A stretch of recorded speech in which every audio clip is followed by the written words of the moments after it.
Welcome back, everybody. Ready for another deep dive? Today, we're going to be focusing on the one and only Elizabeth Taylor. Elizabeth Taylor, huh? I'm intrigued. Oh, you should be. Now, we've got some excerpts here from her Wikipedia page, and you might think, Wikipedia, what more could there be to learn about Elizabeth Taylor? Yeah, I mean, she was constantly in the spotlight. Exactly. But trust me on this one.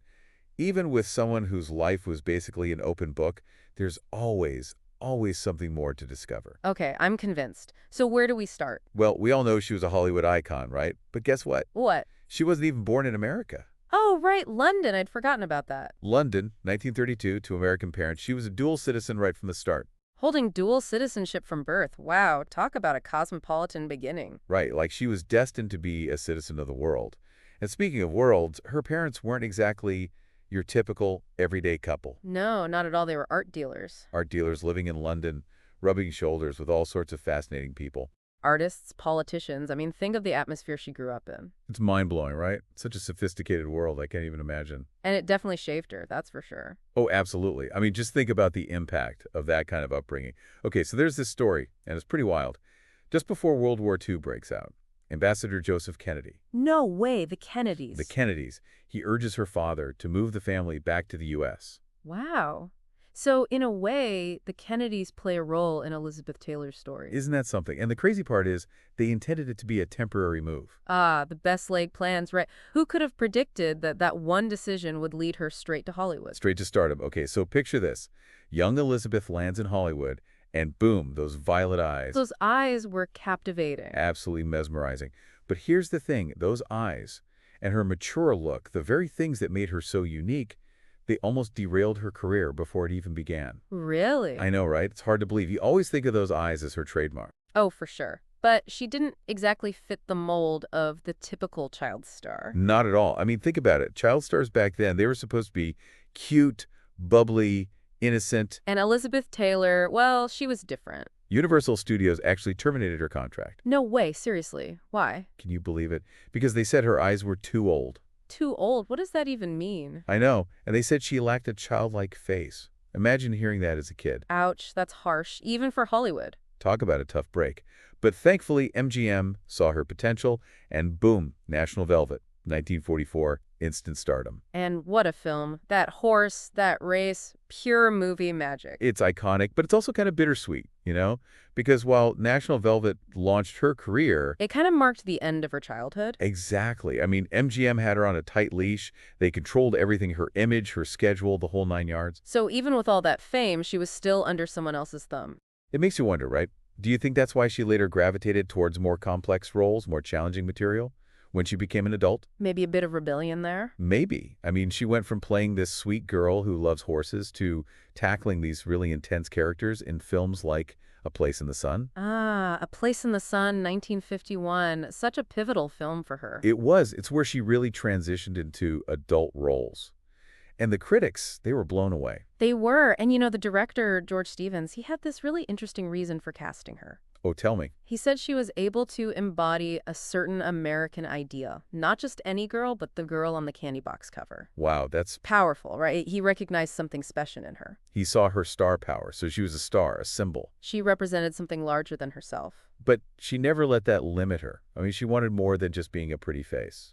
Oh, absolutely. She had depth, she had talent, and she was determined to show the world what she was capable of. And that drive, that ambition, it really comes through in the choices she made later in her career. You know, we talk a lot about how actresses struggled in that old Hollywood system, but Elizabeth Taylor's story, it really brings it home. It does. Here she is, this incredibly talented and beautiful woman, and even she had to fight for the right roles. And fight she did. It wasn't all sunshine and roses, that's for sure. Like, think about Giant. That film was tough, especially with James Dean's death during production. Oh, that was a tragedy. That must have been so difficult for everyone on set. Can't even imagine. But it shows her strength, her resilience.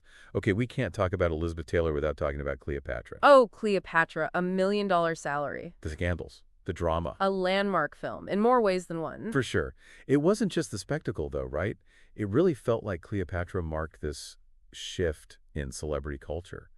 The media went crazy over her affair with Richard Burton. They did, and it kind of blurred those lines between, public image and private life, something we still see today, actually. Oh, absolutely. Their relationship was a global obsession. Even the Vatican condemned them.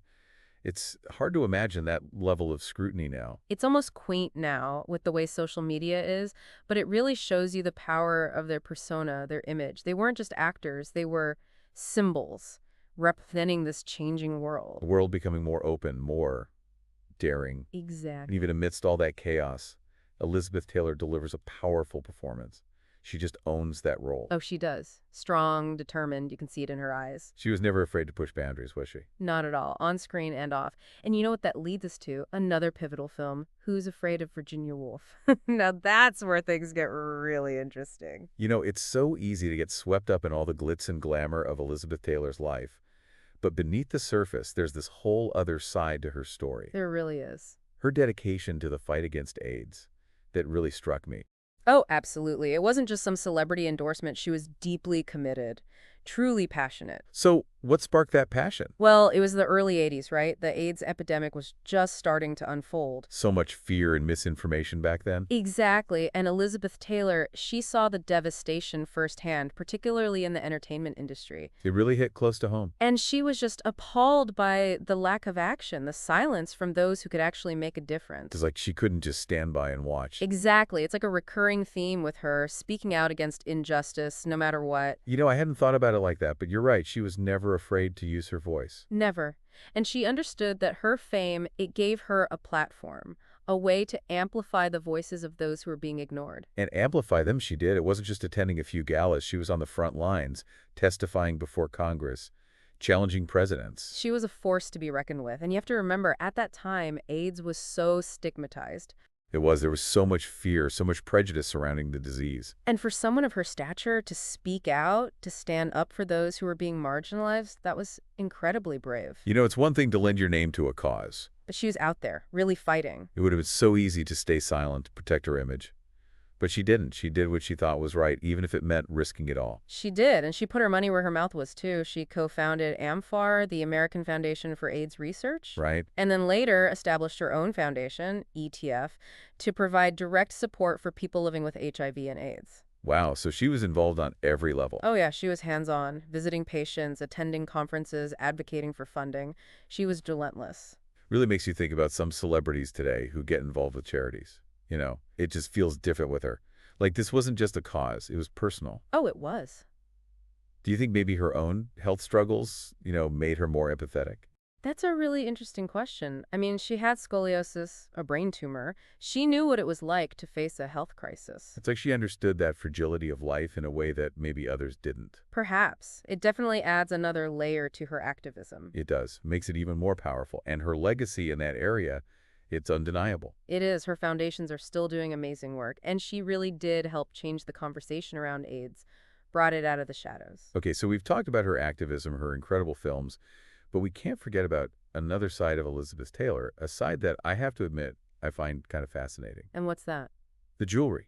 Ah, yes, the diamonds. It's hard to picture her without them. Her collection was legendary. Some of the most valuable pieces in the world passed through her hands. The Krupp diamond. La Peregrina Pearl. Exactly. And she wrote that book, My Love Affair with Jewelry. It wasn't just about the sparkle for her. Not at all. Each piece had a story, a memory, an emotion attached to it. Like little pieces of her life captured in gems. Many of those iconic pieces were gifts from Richard Burton, too. Symbols of their love affair. It's just so extravagant. I mean, what do you think she'd make of diamonds and jewelry today? Do you think she'd still be drawn to those grand statement pieces, or would she be more into, like, the minimalist stuff that's popular now? That's a tough one. I mean, she loved a glamour, that's for sure. But she also appreciated history, artistry. Maybe she'd be into those pieces that combine both, modern designs with a vintage touch. Oh, definitely. Or maybe she'd start her own line of ethical, sustainable diamonds. Now that's an idea. She was always ahead of her time. She was. Speaking of style, though, we can't forget about her fashion sense. The gowns, the caftans. That cat eye makeup, a true icon. She worked with the best designers, too. Helen Rose, Valentino, Halston.